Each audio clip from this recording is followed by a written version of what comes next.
आज मैसेज है ये मेरे जाट भाइयों के लिए है, क्योंकि जैसा कि मैं पहले भी बोल चुकी हूँ कि मेरे जो जाट भाई हैं बहुत भोले भाले हैं, तो बहुत ही आसान है इन लोगों को अपनी बातों में लेना।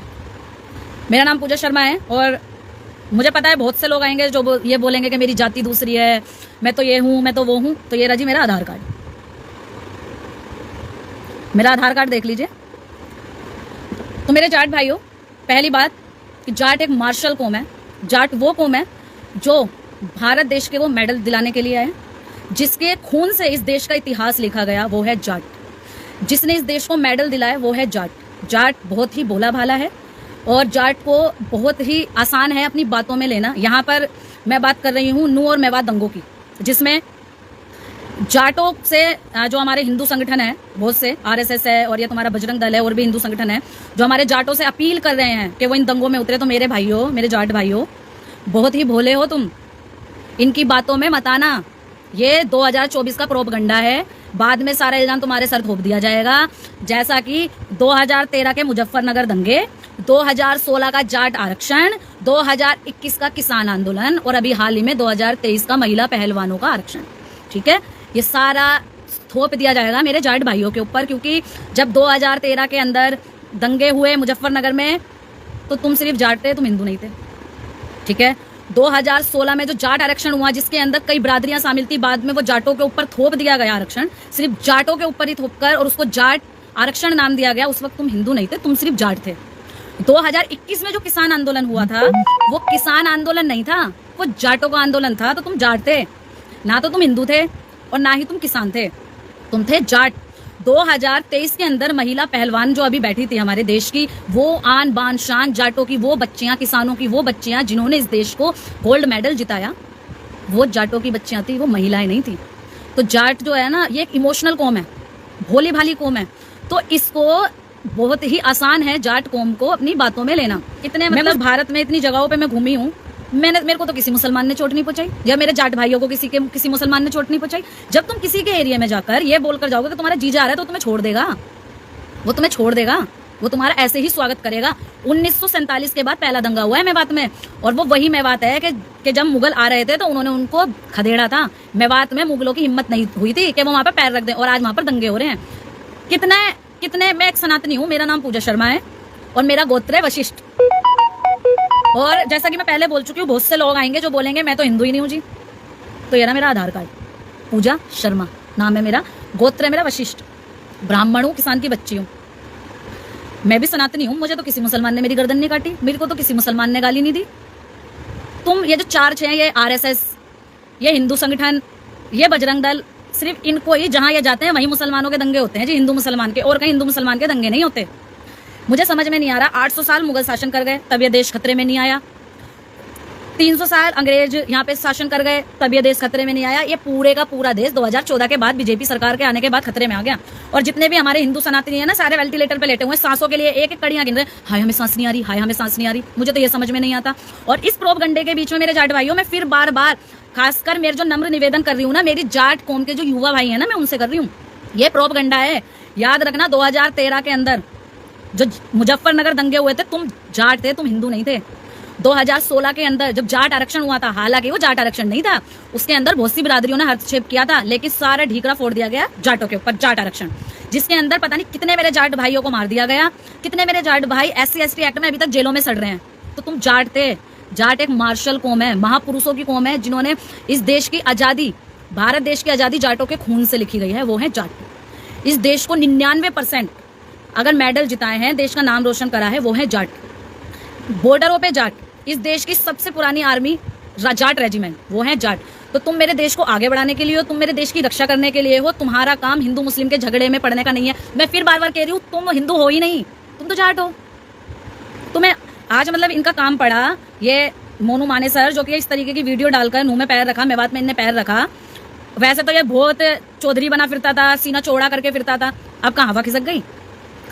जाटो मेरे भाई हो, फिर बार बार कह रही हूँ, बहुत सॉफ्ट हार्ट के होते हो, बहुत इमोशनल होते हो। तुम लोगों को इस इमोशनल गेम में खेला जा रहा है। ये सारा काम बीजेपी सरकार का है, 2024 के चुनाव का। सिर्फ तुम्हें यूज लिया जाएगा और बाद में सारा ढीकरा फोड़ दिया जाए। और याद रखना एक बात, जिस तरीके से मुजफ्फरनगर दंगे सिर्फ जाट और मुसलमान करार दे दिया गया था, अगर जाट कौम इस मेवात दंगों में आती है, मेवात झगड़े में आती है, तो बाद में ये सनातन और मुसलमान का दंगा नहीं होगा, ये जाट और मुसलमानों के दंगे के नाम से जाना जाएगा।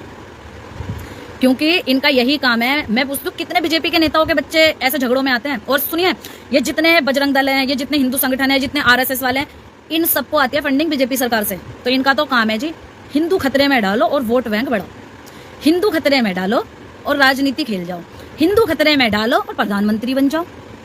अमित शाह के लिए एक मेरा सवाल है और जवाब भी मैं खुद ही दे रही हूँ।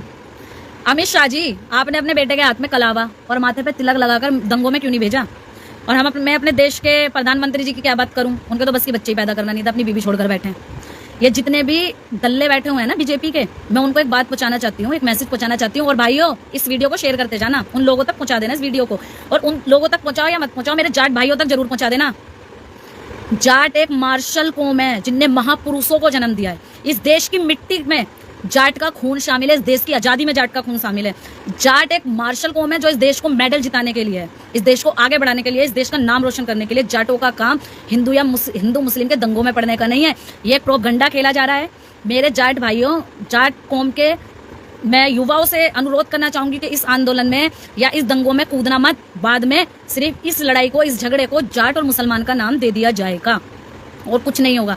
क्योंकि इनके ना पिछवाड़े में इतना गुदा नहीं है, इनके पिछवाड़े में इतना गुदा नहीं है कि ये लड़ाई को लड़ सके। इसलिए ये हाथ जोड़कर जाट भाई हमारी मदद करें। #जाट और #जाट। ये अपना प्रोपगंडा खेल रहे हैं। इन्हें पता है कि जहां एक जाट कूदा वहां पूरी कौम कूद जाएगी अपनी इज्जत को बचाने के लिए। इसलिए मैं बार बार तुम लोगों से नम्र निवेदन कर रही हूँ कि 2013 में मुजफ्फरनगर दंगों में तुम जाट थे, तुम हिंदू नहीं थे। 2016 जाट आरक्षण, तुम जाट थे, जाट एक विशेष कौम जाट, तुम हिंदू नहीं थे। 2021 में तुम किसान नहीं थे, तुम जाट थे, तुम जाट थे। जाट एक विशेष कौम, जाट इस देश की धड़कन, इस देश का दिल, इस देश का सीना थे तुम। 2023 महिला पहलवानों का वो आंदोलन, वो जाटों की बेटियां थी, वो इस देश की पहलवान नहीं थी। और कहाँ मर गए थे उस वक्त? ये जितने भी हमारे ये सनातनी मंदिर है, इन लोगों ने तो ऐलान कर दिया था कि कोई इन लोगों को समर्थन नहीं देगा। ये जो 2023 में मेरी बहनें, मेरी जाट कौम की बहनें जो अपने मान सम्मान के लिए जंतर मंतर पे बैठी थी, उन मंदिरों ने ऐलान कर दिया था कि इनका कोई समर्थन नहीं करेगा। तो किस मुंह से तुम जाटों का समर्थन मांग रहे हो? इसलिए कि भोला भाला है जाट, इसलिए कि वो एक मार्शल कौम है। तुम्हें पता है तुम्हारे पिछवाड़े में गुदा नहीं है कि तुम इस लड़ाई को लड़ सको, तो जाटों को घुसेड़ दो। जाटो, तुम्हारा काम है दूध दही खाना और इस देश को मेडल जिताना। दूध दही खाना, बॉर्डरों पे खड़े होकर इस देश की बाहर के दुश्मनों से रक्षा करना। तुम्हारा कौम देश के अंदर ये हिंदू मुसलमानों के प्रोपगंडा 2024 के चुनाव में मोदी को जिताने का काम नहीं है मेरे देश का।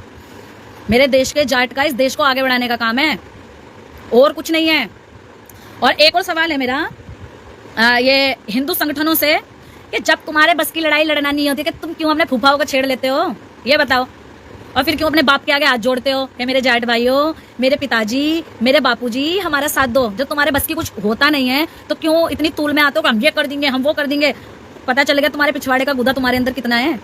पता चल गया कि तुम वहां पर वो लड़ाई जाटों के बिना नहीं जीत सकते, तो फिर क्यों पंगे लेते हो? जब तुम्हारे बस की लड़ाई लड़ना नहीं है, जब तुम्हारे पिछवाड़े में गुदा नहीं है, जब तुम में गुदा नहीं है, तो क्यों वो लड़ाई लड़ते हो जो तुम्हारे बस की नहीं है? आप क्यों जाटों के पीछे पड़ रहे हो? जाट है भोला वाला, तुम्हें पता है थोड़ा सा इमोशनल अत्याचार करेंगे और जाट तुम्हारी बातों में आ जाएंगे। जहां एक दो जाट कूदा वहां तो पूरी कौम है ही। तो जाटो, तुमको बिल्कुल भी इनकी बातों में जी फिसलना नहीं है, इनकी बातों में आना नहीं है। ये साले मरते ही नहीं, मरने दो।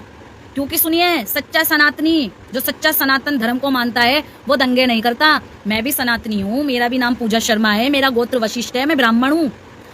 मेरे तो घर से कोई दंगा करने नहीं जाता, मेरे मोहल्ले से कोई दंगा करने नहीं जाता। कोई मुसलमान मेरे मोहल्ले में आके हमसे दंगा नहीं करता। किसी मुसलमान ने मेरी गर्दन नहीं काटी, मेरे परिवार की नहीं काटी, मेरे मोहल्ले की नहीं काटी। जहां पर ये आरएसएस हिंदू संगठन, ये हिंदू के मतलब हिंदू संगठन के पीछे छुपे हुए जो ये दल्ले हैं बीजेपी के, जहां पर ये जाते हैं वहीं पर क्यों लड़ाइयां होती हैं हिंदू मुसलमान की? और क्यों मेरे देश का हिंदू, मेरे देश का सनातनी 2014 के बाद ही खतरे में है? और क्यों 2014 के बाद ही हिंदू और मुसलमान में इतने दंगे होना शुरू हो गए? आज से पहले 2014 से पहले मुस्लिम नहीं थे इस देश में, 2014 से पहले कोई कौम नहीं थी इस देश में। 2014 के बाद ही हिंदू मुसलमान आए, पैदा हुए। सनातन धर्म 2014 के बाद ही पैदा हुआ। उससे पहले सनातन धर्म नहीं था, उससे पहले सनातनी नहीं थे, या उससे पहले मुसलमान नहीं था। 2014 के बाद ही हिंदू मुसलमान के झगड़े क्यों शुरू हुए, सोचना आपको है। और मैं बार बार अपील कर रही हूँ मेरे जाट भाइयों से कि तुम एक मार्शल कौम हो, तुम इस देश का सीना हो, इस देश की धड़कन हो, इस देश की आन बान शान हो। तुम्हारा काम इस देश को आगे बढ़ाने का है, इस देश को आगे बढ़ाने का, इस देश को मेडल जिताने का है, इस देश की रक्षा करने का है। इस लड़ाई में मत पड़ना।